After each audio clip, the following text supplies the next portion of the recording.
Bindu is the support of Nada. The universe has the support of Bindu. Both Bindu and Nada together support the entire universe. The unification of the Bindu and the Nada is called Sakali Karana, and the universe takes its birth as a result of this Sakali Karana. The phallic emblem is the fusion of Bindu and Nada and is the cause of the universe. Bindu is the goddess and Shiva is the Nada, and the fusion of the two is the phallic emblem of Shiva. Hence, to ward off future births, the devotee shall worship the phallic emblem of Shiva. Goddess of the form of Bindu is the mother and Shiva of the form of Nada is the father. Great bliss is the result of the worship of the parents. The devotee shall worship the phallic emblem for the acquisition of the great bliss. That goddess is the mother of the universe and the Shiva is the father of the universe. Sympathy towards the son who renders service naturally increases in the minds of the parents. O foremost among sages, ordinary parents bestow hidden treasures to the son who renders special service. Hence a devotee shall worship the phallic emblem in the manner of mother and father for the acquisition of the hidden great bliss. Bharga is Purusa, cosmic man or being, and Bharga is Prakriti, cosmic nature. Purusa is of hidden latent conception and Prakriti is of manifest inner conception. Since it is the father who conceives first, the Purusa has the primordial conception. The unification of Purusa and Prakriti is the first birth. Its manifestation in the Prakriti is called the second birth. The creature, dead even as it is born, takes up its birth from the Purusa. Certainly the birth is induced by the Maya as an extraneous source. The word jiva, the individual soul, means that which gets decayed even from the time of birth. Another meaning of the word jiva is that which is born enmeshed and entwined. Hence the devotee shall worship the primordial phallic image for unraveling the knots and nooses of the birth. The word bhaga means the primordial nature because it increases and flourishes.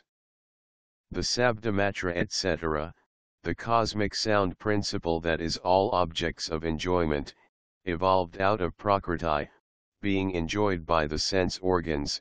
The word bhuga comes to mean that which gives bhaga. The principal bhaga is of course the Prakriti and Bhagavan is Lord Shiva himself.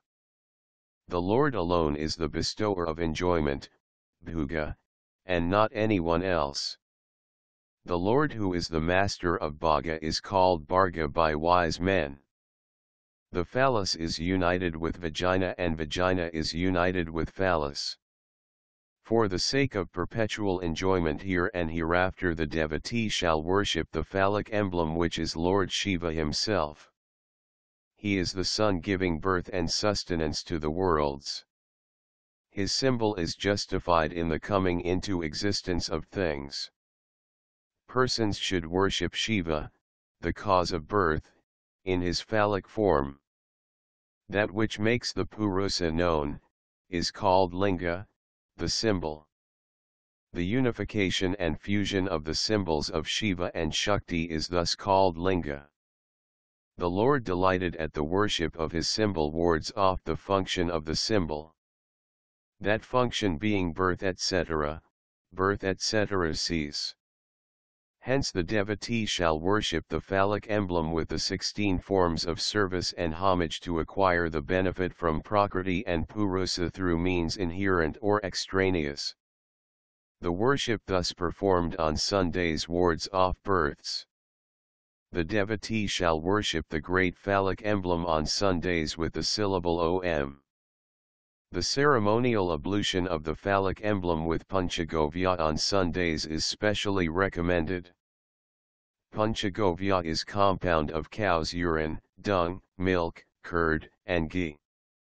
Milk, curd, and ghee can severally be used with honey and molasses.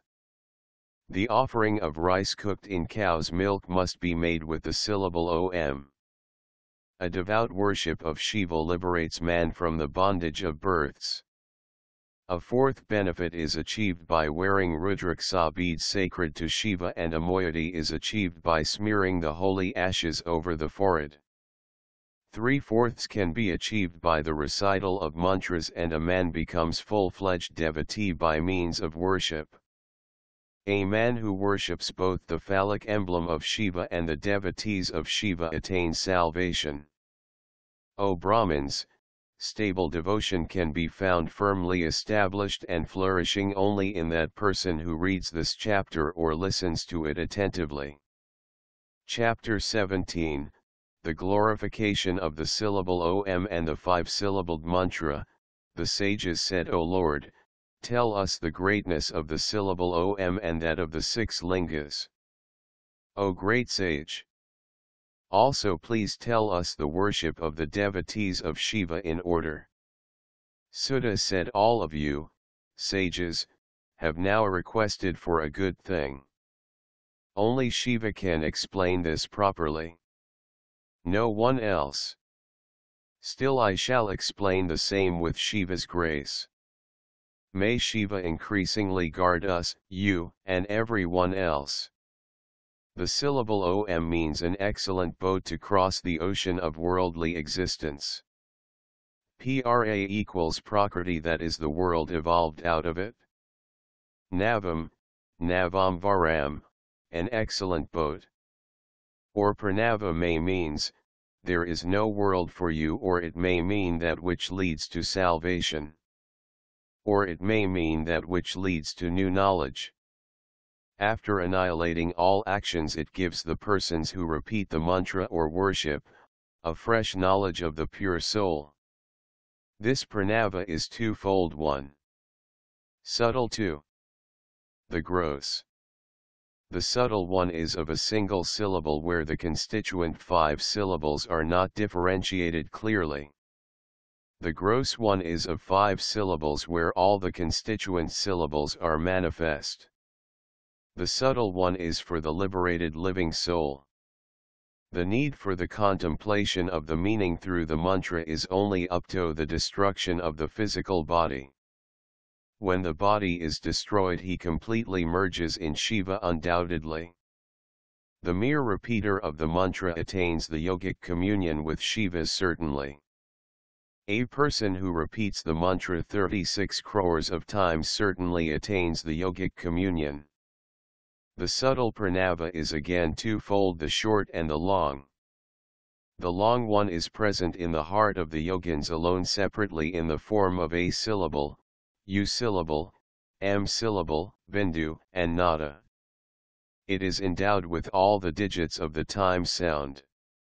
Shiva, Shakti, and their union are indicated by M syllable ramified into 3, and this is called the short subtle pranava. The short pranava shall be recited and repeated by those who desire their all sins annihilated. The 5 elements ether, air, fire, water, and earth, and their 5 subtle causes sound, touch, form, taste, and smell together activized in relation to achievement of desires are called pravritis. The short subtle pranava is for those who desire the continuation of mundane existence, and the long one is for those who are averse to the same. The pranava is to be used in the beginning of the mantras, in the beginning of the Vedas, and during the prayer at dawn and at dusk along with Bindu and Nada. If the devotee repeats it 9 crores of times, he becomes pure. A further repetition for 9 crores of times enables him to win over the earth element. A further repetition for 9 crores of times enables him to win over the water element. Similarly, for each repetition of 9 crores of times he is able to win over the elements of fire, wind, and the ether. The attributes of smell etc. are to be similarly won over by successive repetition of 9 crores of times. The egotism is to be won over by another repetition of 9 crores of times. By repeating it daily for 1,000 times, the devotee becomes perpetually pure. O Brahmins, Thereafter the repetition of the mantra is conducive to the achievement of desires. A devotee who thus completes 108 crores of japas of pranava, Om, and is thus fully enlightened shall master Siddha Yoga. A person who has thus mastered Siddha Yoga becomes certainly a liberated living soul. A Mahayogin who performs japas and meditations perpetually of Shiva in the form of pranava and maintains mystic trance, certainly becomes Shiva himself. He must perform japas after duly performing the Anganasa, ritualistic placing of the finger over the different parts of the body as prescribed, and invoke the sages concerned, the deities presiding over the name of the meter in which the verse is composed.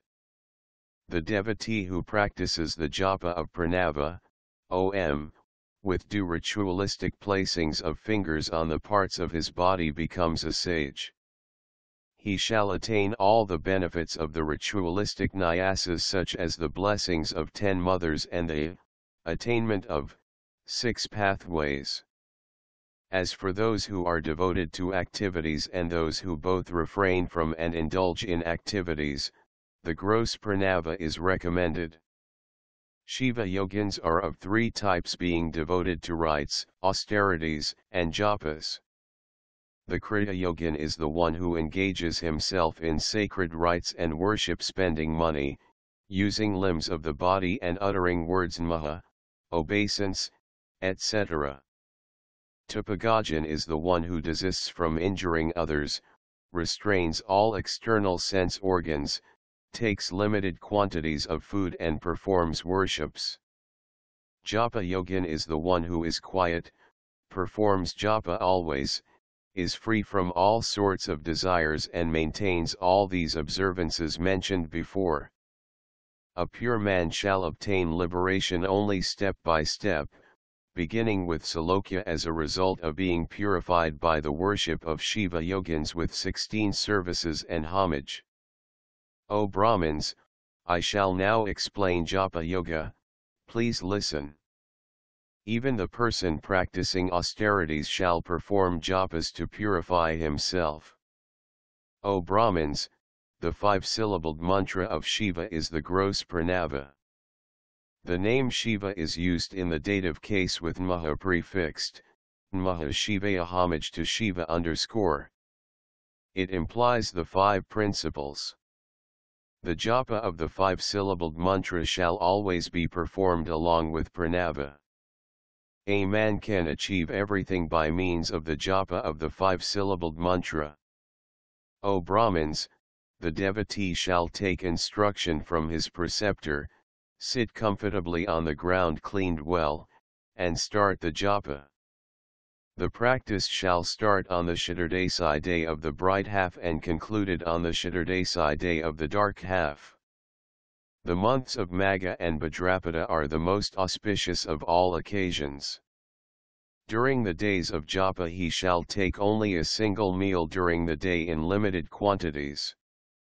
He shall abstain from useless talk and curb all his sense organs. He shall uninterruptedly render service to his parents and the king, or any master whom he serves.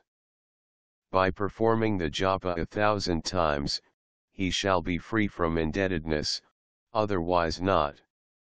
The 5-syllabled mantra shall be repeated 500,000 times, all the time remembering the various aspects of Lord Shiva who is seated in the lotus pose. He is the bestower of all auspiciousness. He has the crescent moon for his coronet. He has given shelter to Ganga in his madder hair. With Shakti seated on his left thigh, he shines with his great concourse of attendants around him. He bears the moon, on his forehead. He shows the gestures of bestowing boons and offering freedom from fear. He is the cause of perpetual blessing. He is Sadashiva. He shall be mentally worshipped at first or as stationed in the heart or in the solar zone. While performing the japa of the 5-syllabled mantra he shall sit facing the east. All his actions shall be pure.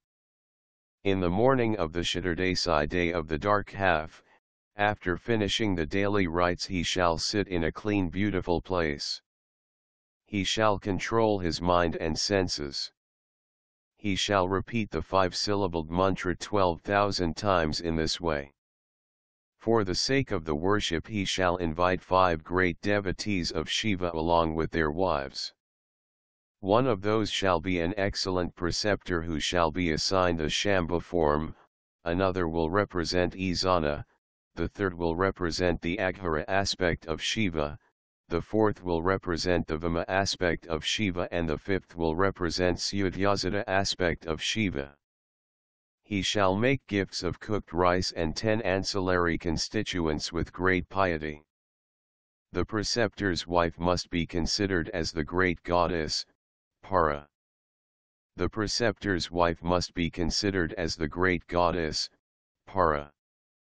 The wives of the other devotees Isana and the rest shall be duly worshipped and honored. They shall be presented with the beads sacred to Shiva, garments, and sumptuously fed with milk pudding, pulse, pies, sweet pies etc. after the oblations are duly given. The japa is then concluded with due prayers to the Lord of Gods. After the performance of Paraskarana, repetition of the mantra followed by sacrifice, the householder becomes endowed with the efficacy of the mantra. If he completes another 500,000 japas, all the sins will be wiped off.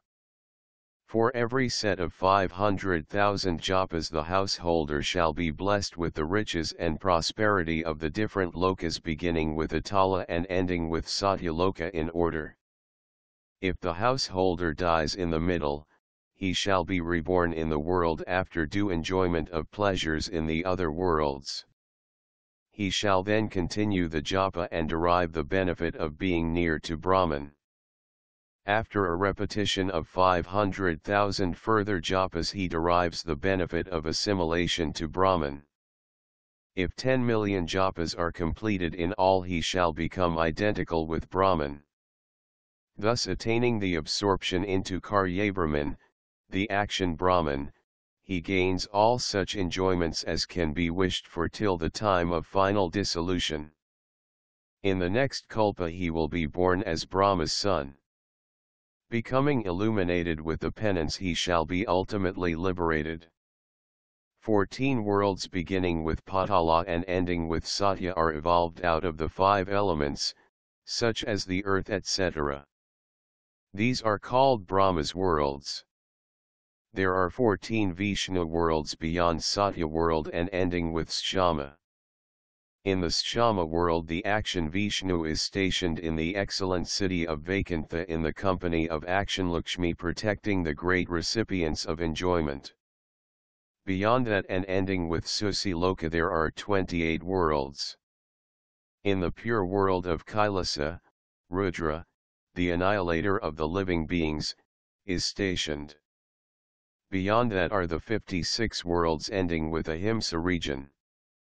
The action lord who has screened everything is stationed in the city of Jana Kailas in the Ahimsa region.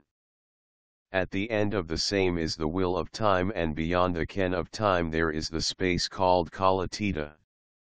There Kala, god of death and time, backed by Shiva and in the name of Chakrasvara, unites everyone with time. In his activity he occupies dharma in the form of a buffalo whose 4 legs are untruth, untidiness, violence, and ruthlessness. He can assume any form he wishes. He assumes the form of a great buffalo, is rich in atheism, has evil association and utters sounds other than those of the Vedas. He has an active association with anger. He is black in color. He is called Great Lord, Maheswara, to that extent. The ability to vanish is up to that extent. Beneath that is the enjoyment as a result of activity. Beyond that point is enjoyment due to knowledge. Beneath that point is Karmamaya and beyond that point is Nanamaya. Explanation of Karmamayama means Lakshmi, that is Karma Bhuga. Attainment of the same is Maya. The word Ma is then interpreted as Nanabhuga. Attainment of the same is Maya. Beyond that point is Nityabhuga, perpetual enjoyment. Beneath that point is Nasvarbhuga, evanescent enjoyment. Beneath that is evanescence, and beyond that there is freedom. The bondage of nooses is only beneath that point. There is no bondage beyond that. Those who perform actions with desire alone, hover beneath that point. The enjoyment of rites performed with no desire is said to be beyond that point. Those who are devoted to the worship of womb, hover beneath that. The worshippers of the phallic emblem who are unaffected by desire can go beyond that. Worshippers of deities other than Shiva, hover beneath that. Those who are devoted to Shiva alone can go beyond that. Crores of jivas live beneath that point. There is a great fort wall as it were above the same. Persons bound by worldly existence remain beneath that point, and those who are liberated go beyond that. Those who worship the natural substances hover beneath that. Those who worship the entity of Purusa go beyond that point. Shakti Linga is beneath that point, but Shiva Linga is beyond. The unmanifest Linga is beneath that point, but the manifest one is beyond. The conceived Linga is beneath and the unconceived one is beyond. The external Linga is beneath that point and the internal one is beyond. The Shakti Lokas numbering 112 are beneath that point. The Bindurupa is beneath that point and Nadarupa is beyond. The Karmaloka is beneath that point and Nanaloka is beyond that. Obeisance which is beyond that point quells pride and egotism. The word Jan means evanescence, Na is a negative particle. The word Nana, therefore, means that which wards off evanescence. Those who worship elements hover beneath that point. And those who worship spiritual things go beyond that point. The Vedabhaga, the portion of the altar, in that great world of Atmalinga is only up to that point. The eight fixation of Prakriti etc. is also at the extremity of the Veda. Such is the customary and the scriptural procedure. Those who are endowed with the virtue of truthfulness etc. and those who are devoted to the worship of Shiva cross Kalachakra, who is seated on Adharmamasa, the buffalo of evils. Beyond that stands, ahead of Shivaloka, the bull of virtue in the form of celibacy. It has the legs of truthfulness etc. The bull of Dharma has forbearance for its horns, restraint for its ears, faith for its eyes, size for its intellect and mind. It is embellished by the sound of Vedic chants. The bulls of sacred rites etc. are to be understood as stationed in the causes. Kalatita, i.e. Maheswara, presides over the bull of sacred rites. The span of life of Brahma, Vishnu, and Mahisa is a day. Beyond that, there is neither day nor night, neither birth, nor death. The world's ending with Karana Satya, of the Karana Brahma, Brahma the cause, evolved out of the subtle elements, smell etc. are stationed beyond it. In all these 14 worlds, the subtle smell, etc. give the due form. The 14 worlds of Karana Vishnu are stationed there. The lokas of Karana Rudra are 28 in number. The lokas of Karana Isa numbering 56 are beyond that. The Brahmacharya loka accepted by Shiva is beyond that. There in the Nanakailasa that has 5 coverings, the primary phallic form of Shiva is stationed in the company of primary energy of Shiva. It has 5 zones and 5 Brahmakalas. The is called that abode of Shiva, Shivalaya, the supreme Atman. There alone stays Parameshwara in the company of Parashakti. He is skilled in the performance of the 5 functions of creation, maintenance, evanescence, and blessing. His body is existence, knowledge, and bliss. He is always in meditation. He is ever bent on blessing. He is seated in the pose of trance. He shines resting in his own self. His vision is possible gradually through sacred rites, meditation, etc. By performing the daily rites and worships, the mind is diverted towards the sacred rites of Shiva, the performance whereof gives the sight of Shiva. Those who come within his vision are certainly liberated. The liberation is in the form of realizing the nature of Atman. It is a relaxation and resting in one's own soul. It is based on sacred rites, penance, japa, knowledge, meditation, and virtue. Relaxation is assured at the vision of Shiva. Shiva, the merciful, removes ignorance even as the sun removes all impurities and darkness by means of its rays. When ignorance is dispelled, the knowledge of Shiva begins to function. On acquiring the knowledge of Shiva, a person achieves relaxation. He becomes gratified at the acquisition of relaxation. Again, by means of 10 million japas he acquires Brahma's region. A further 10 million japas enable him to achieve Vishnu's region. By a further 10 million japas he attains Rudra's region, and by a further 10 million japas Iswara's region is attained. Again, by a similar japa performed with concentration he attains Kalachakra, the first in the Shivaloka. The Kalachakra consists of 5 wheels, one being over the other. Sight and delusion, drishti and moha, constitute the Brahmachakra. Enjoyment and delusion, bhuga and moha, constitute the Vishnu chakra. Anger and delusion, kopa and moha, constitute the Rudra chakra. Revolution, Vaitramana, is Isvara chakra. Knowledge and illusion, Nana and moha, constitute the Shiva chakra. Thus scholars have explained the 5 chakras. Then by 10 crores of japas he achieves the region of Karana Brahman. Again by 10 crores he attains the prosperity of that region. Thus, gradually, attaining the region of Vishnu and those of other gods as well as the prosperities of those regions, completing assiduously the repetitions to the tune of 105 crores of times, he attains Shivaloka outside the 5th sheath.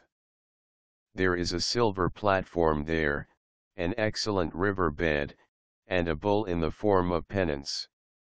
The 5th sheath is the excellent station of Sudyasata, a form of Shiva. The 4th is the station of Vamadeva. The 3rd is the abode of Aghara. The 2nd is the abode of Sambhapurusa. The 1st is the abode of Isana. The 5th is the place of Dhyana Dharma, virtue of meditation. The abode of Balinatha is the bestower of the full Amrita, deathlessness, nectar. Thereafter is the 4th Mandapa with the idol of Chandrasekhara, a form of Shiva. The abode of Somaskanda is the 3rd Mandapa. The faithful say that the 2nd Mandapa is the Nritya Mandapa. The 1st Mandapa is the abode of Mulamaya, primary delusion, and is very auspicious and stationed there itself. Beyond that is the Sanctum Sanctorum, the auspicious place of the phallic form of Shiva. No one can realize the flourishing power of Shiva stationed at the back of Nundi. Nandisvara sits outside and repeats the 5-syllabled mantra. This knowledge has come down from the preceptors. I got it from Nandisa. Beyond this, it must be inferred from it, and it is actually experienced only by Shiva. The full grandeur and greatness of Shivaloka can be known by anyone only out of the grace of Shiva and not otherwise, to say the faithfuls. It is thus that Brahmins of controlled sense organs become liberated gradually. I shall tell you the process in some other cases. Please listen attentively. Brahmin women must take instruction from a preceptor and perform the japa with maha at the end. They shall repeat the 5-syllabled mantra 500,000 times for their longevity. That is the rule. Again they must repeat it 500,000 times to wipe off womanhood. Becoming a man first, the liberation will be acquired gradually. A Kshatriya must repeat the mantra 500,000 times to remove Ksatratva. A further repetition of 500,000 times enables him to become a Brahmin. After the mantra siddhi he shall gradually become liberated. A Vaishya dispels the Vaishyatva by 500,000 japas. Then he becomes a mantra Kshatriya by repeating it 500,000 times. He then dispels the Ksatratva by 500,000 times. He then becomes a mantra Brahmin by repeating the mantra 500,000 times. A Sudra, repeating the mantra with maha at the end, for 2,500,000 times becomes a mantra Brahmin and so pure enough for liberation. If one is sick, whether man or woman, of Brahmin caste or otherwise, one must repeat it always with maha in the beginning or at the end. As for the women, the preceptor shall instruct them in proper order. At the end of every 500,000 japas, the aspirant shall perform Maha Abhiseka and Naivedya. He shall worship devotees of Shiva for gratifying Shiva. Shiva becomes delighted at the worship of the devotee. There is no difference between Shiva and the devotee of Shiva. He is Shiva himself. The mantra is of the nature of Shiva. By holding the mantra, the physical body of the devotee becomes identified with Shiva. Devotees of Shiva know all the rites, nay all the Vedic rites. The more an aspirant repeats the mantra of Shiva, the greater is the presence of Shiva in his body. For the women devotee of Shiva, the symbol of the goddess shall be the form for concentration. The presence of the goddess continues to be felt as long as the mantra continues to be repeated. An intelligent man who continues to worship Shiva becomes worthy of the name and form. Even when the aspirant has become Shiva, he shall worship the Parat. He shall worship Shakti, the embodied and the phallic form of Shiva, after faultlessly making images of the same. He shall consider the phallic form as Shiva and himself as Shakti, or he shall consider Shakti Linga as the goddess and himself as Shiva, or he shall consider Shiva Linga in the form of Nada and Shakti in the form of Bindu and give the primary or secondary character to either, or consider both united together.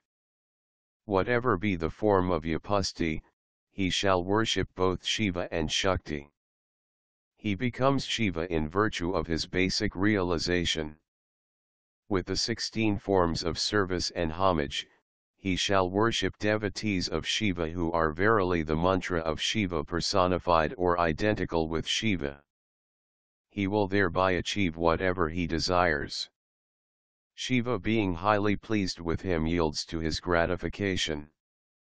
Without being undeceptive in regard to money, body, mantra, or the conception, he shall gratify 5, 10, or 100 couples of Shiva's devotees by feeding them and rendering them other services, in the company of his wife. He will assume the form of Shiva and Shakti and will not be born again. Just below the umbilicus is the part of Brahma, till the armpit is the part of Vishnu, and the face is the phallus in the body of a devotee of Shiva. If anyone dies, the householder shall worship the primordial father Shiva, the primordial mother Shiva and the devotees of Shiva.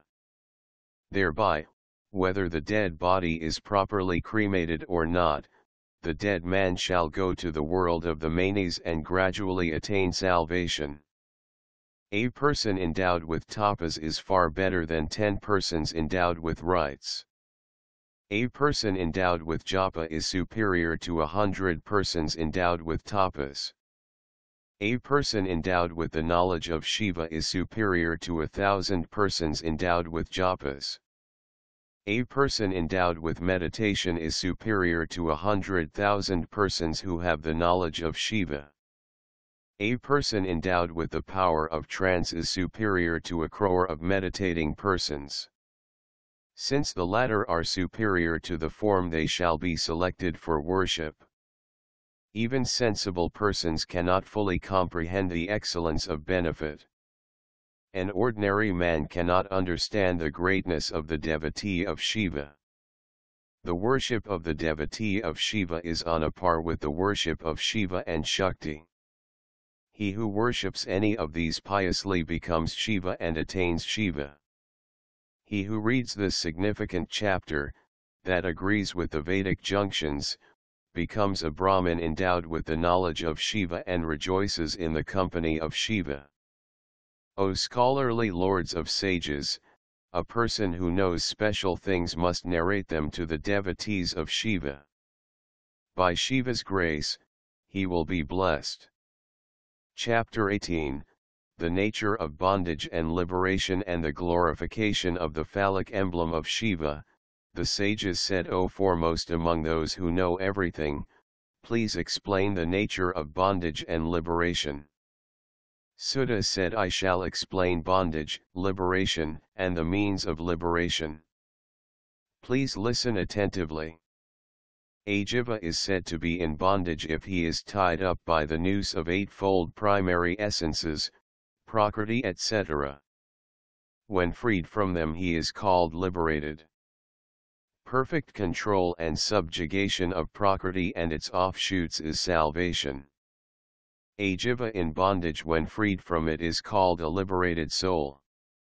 The set of 8 that binds is prakriti, buddhi, cosmic intellect, ahamkara, cosmic ego, of the nature of attributes, and the 5 tanmatras, cosmic principles of ether, etc. The body is evolved out of these 8. The body carries on activities. The activities generate the body. Thus birth and activities continue in a series. The body is of 3 types, the gross, the subtle, and the causal. The gross body is responsible for all activities, the subtle body yields the enjoyment of pleasures through the senses. The causal body is for the sake of experiencing the good and bad results of the activities of the jiva. The jiva experiences happiness as a result of virtue and misery as a result of sin. The jiva bound by the rope of activities revolves round and round forever like a wheel by means of the 3 types of body and their activities. The creator of the wheel must be worshipped for the cessation of the revolution of the wheel. The prakriti, etc. constitute the great wheel, and Shiva is beyond the prakriti. The creator of the wheel is the Lord Shiva. He is beyond the prakriti. Just as a boy drinks or spits out water as he pleases, so also Shiva keeps prakriti, etc., just as he pleases. He is called Shiva because he has brought it under his control. Vasikrita. Shiva alone is omniscient, perfect, and free from desire. The mental prowess of Maheswara, which Vedas alone can comprehend, consists of omniscience, satiety, beginningless understanding, independence, never failing and infinite power. Hence prakriti, etc. come under control due to Shiva's grace. One shall worship Shiva alone for the acquisition of Shiva's grace. If one were to ask how can there be a selfless worship of a perfect being, the answer is an activity done with dedication of Shiva shall cause pleasure to him. Keeping Shiva in view, the devotee shall worship the phallic or the embodied image of Shiva, or his devotee. He shall worship his devotee by means of the body, mind, speech, and money spent. Shiva, the great Lord, who is beyond Prakriti, is delighted at the worship and specially blesses the worshipper. The karma etc. come under control gradually due to Shiva's grace. Beginning with karma and ending with Prakriti, when everything comes under control, the jiva is called liberated and he shines as a self-realized person. By the grace of Shiva, when this body which is resultant from activities, karma deha, comes under control, the devotee attains residence in Shivaloka. This is called Salokya form of liberation. When the subtle elements come under control, the devotee attains nearness to Shiva. Then he attains similarity with Shiva by means of weapons and activities. This is called Sarapya. When the devotee acquires the great favor, the cosmic intellect too comes under control. The cosmic intellect is only an effect of the Prakriti. The control of intellect is called Sarsti, form of liberation wherein the devotee has the same rank and power of Shiva. Then due to a further great favor of Shiva, the Prakriti comes under control. The mental prowess of Shiva becomes his without any difficulty. On acquiring the omniscience and prosperity of Shiva, the devotee becomes resplendent in his soul. This is called Saitya, complete identity by persons well versed in the Vedas and Agamas, traditional sacred texts. It is in this order that one gets salvation by the worship of the phallic image of Shiva. Hence the devotee shall worship Shiva by performing sacred rites etc. for the acquisition of Shiva's favor. Shiva's sacred rites, Shiva's penance, and the japas of Shiva mantra always. Knowledge of Shiva and meditation on him shall be practiced more and more. The time till retirement to bed, the time till death shall be spent in contemplating over Shiva. He will attain welfare. The sages said, "O excellent one of good rites, please explain the rules governing worship of Shiva in the phallic and other forms." I shall explain, O Brahmins, the procedure of the worship of the phallic form. Please listen. The first phallic form is the pranava that confers all desires. It is called Sukshma pranava, the subtle one, if it is Niskala. The Sthula, gross one, is Sakala and it consists of 5 constituent syllables. The worship of these two is called a penance. Both of them accord salvation. There are many phallic emblems of Purasa Prakriti. Shiva alone can explain them in detail. No one else. Such as are evolved of earthly material are known to me, which I shall explain to you all. These are of 5 types, 1 Svayambhu 2, Bindu 3, Pradasthita 4, Kara and 5, Guru Linga. When he is gladdened by the austerities of devas and sages, Shiva in the form of Nada assumes the form of a seed under the ground and suddenly piercing the ground above like a germinating sprout manifests himself outside and makes his presence felt. Since this emblem is self-raised, it is called Svayambhu. By worshipping it, the devotee gains increasing knowledge automatically. In a gold or silver plate or on the ground or an altar, the devotee draws the picture of the phallic emblem, the pure pranava mantra, and shall invoke it with the rites of pradastha and avahana. The bindu and nada forms, the stationary or mobile ones, are conceptual but belong to Shiva, undoubtedly. Wherever Shiva is sincerely believed to be present, the Lord bestows on the devotee the benefit through that alone. The devotee can invoke the Lord in a natural immobile thing, a rock or a stump, or an engraved picture and worship Shiva by the 16 upcharas, services and homage. He will attain supreme power of the Lord and by practice gain knowledge. If the image is installed with pure mind in a pure altar either by the gods or the sages for the realization of the soul, it is called Purusha and it comes under the category of the installed phallic image of Shiva. By a regular worship of this phallic image, the devotee will obtain all Purusha Aisvaryas, human riches.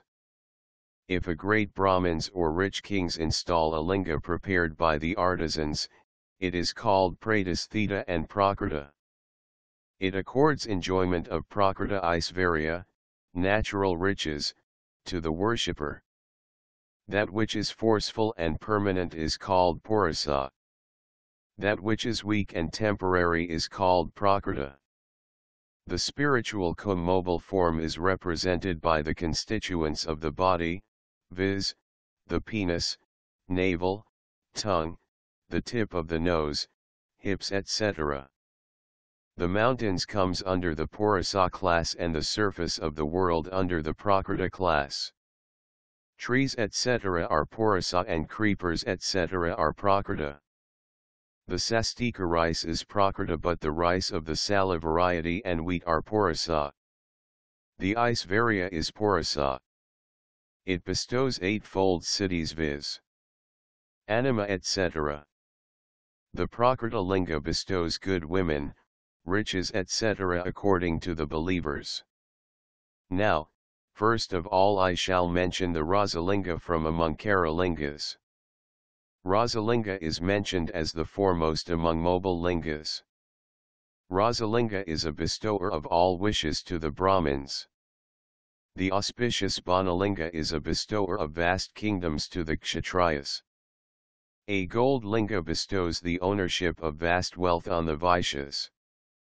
A Sila linga, a linga made of rock, bestows purity on the Sudras.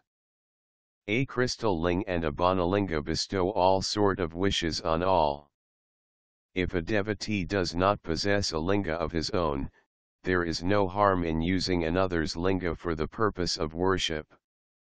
An earthly linga shall be used by women, especially by those whose husbands are alive. In the case of widows who are engaged in worldly and sacred rites, a crystal linga is recommended.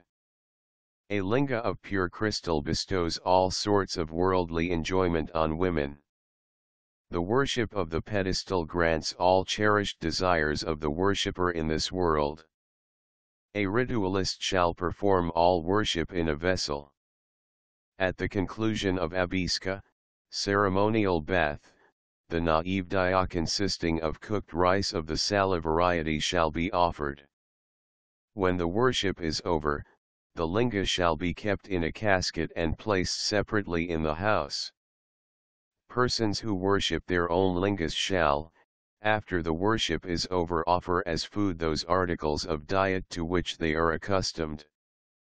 All non-ritualists shall worship the subtle linga. In the place of floral offerings they shall use sacred ashes for adoration and food. They shall keep the linga after worship on their head forever. The ashes of three types, derived from ordinary fire, Vedic fire, and Shiva fire.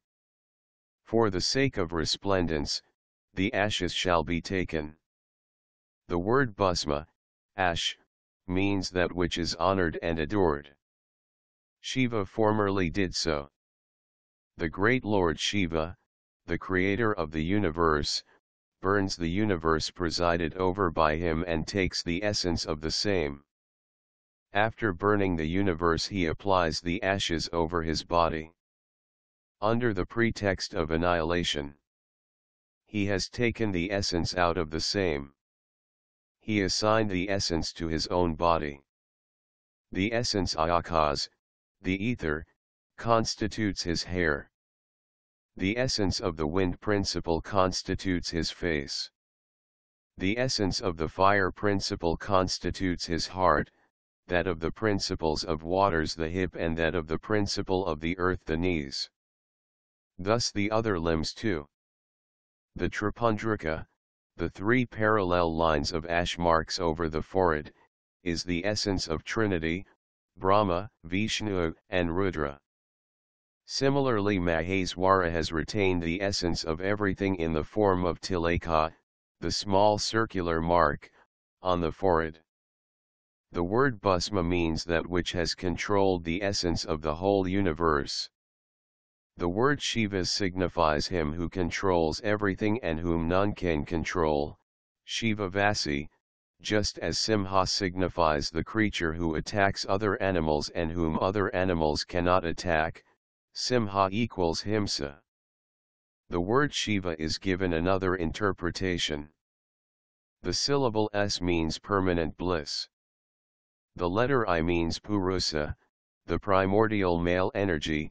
The syllable Va means Shakti, the primordial female energy.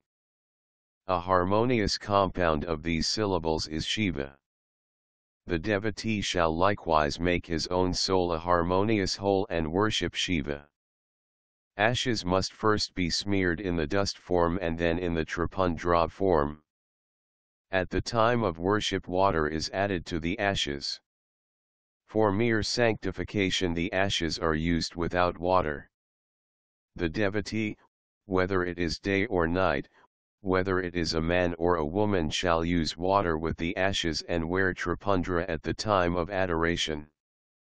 He who has the Tripundra made of ashes with water and performs worship derives the entire benefit of the same, no one else. Wearing the ashes with Shiva's mantra, he comes out of the limitations of the ashramas. He is called Shiva's Rami, for he is solely devoted to Shiva. Being the devotee of Shiva and devoted to his sacred rites, he need not observe impurity accruing from death or birth in the family. The characteristic sign of a devotee of Shiva is that he has a circular dot of white ashes or mud put by himself or by his preceptor on the top of his forehead. The word guru, preceptor, signifies a person who wards off bad qualities. He removes all the ill effects of the Rajasic qualities. He is Supreme Shiva himself. He is beyond the three gunas, and assuming the form of the preceptor removes the ill effects of the three gunas and makes the disciple understand Shiva. Hence he is the preceptor of the disciples who have faith. Hence the intelligent devotee shall know that the physical body of the preceptor is known as Guru Linga, the worship of which is service rendered to the preceptor. The word service means an obedience to the order through body, mind, and speech. A disciple with a pure soul shall of necessity carry out the order of the preceptor, risking his life and staking his possessions even if the task is not within his power. The word Sijya, disciple, means a person who is worthy of being ordered about. Dedicating all he has, even his body, to the preceptor, the disciple shall offer his food first to the preceptor and then take his food with his permission.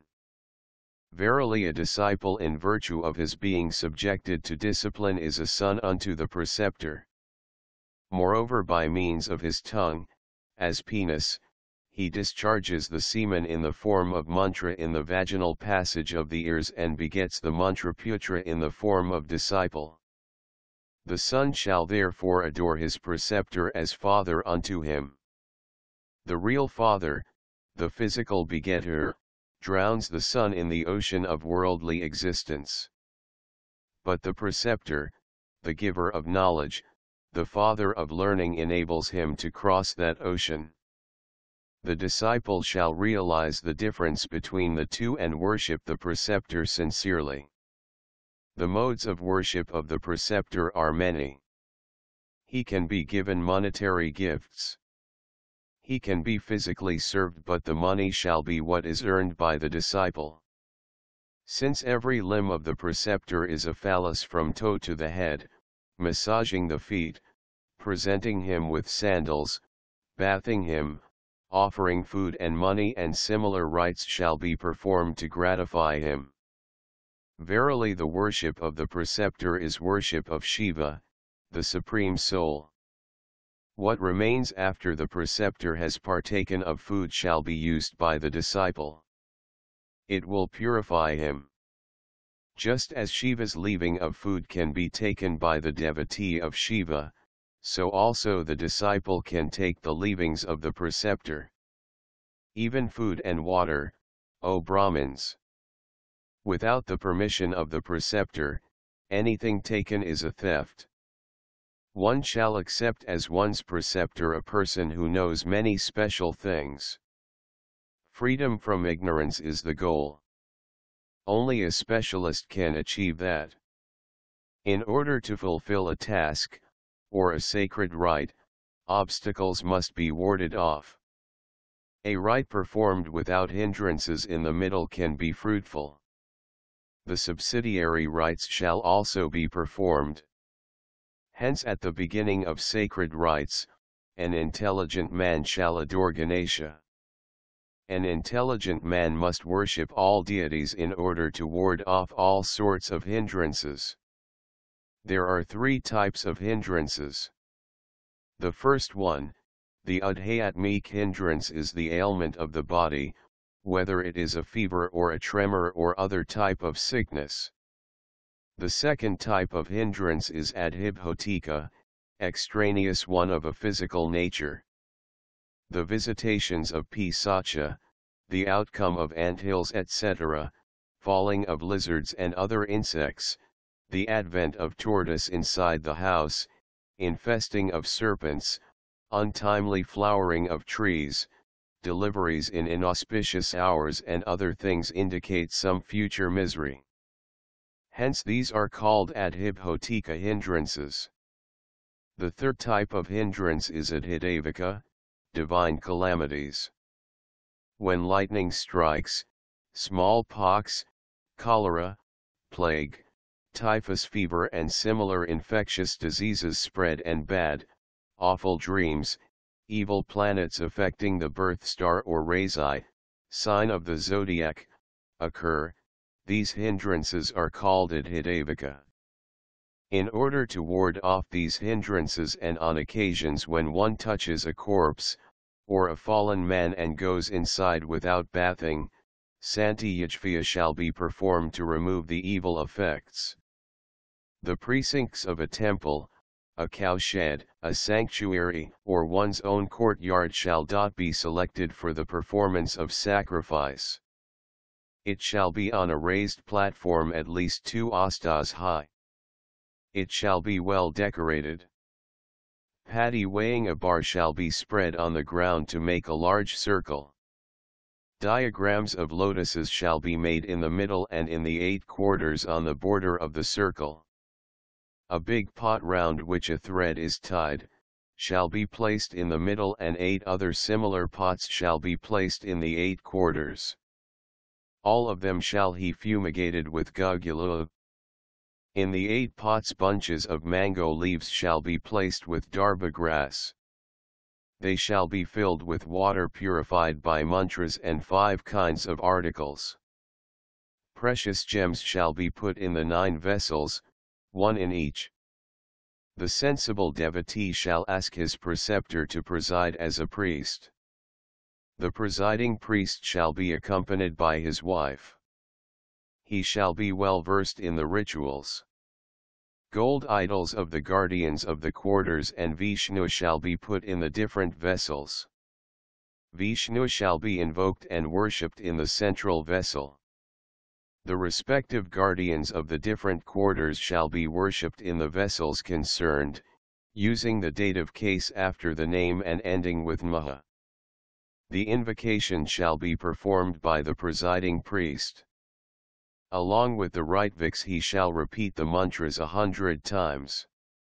At the end of the japas, homas shall be performed to the west of the vessel.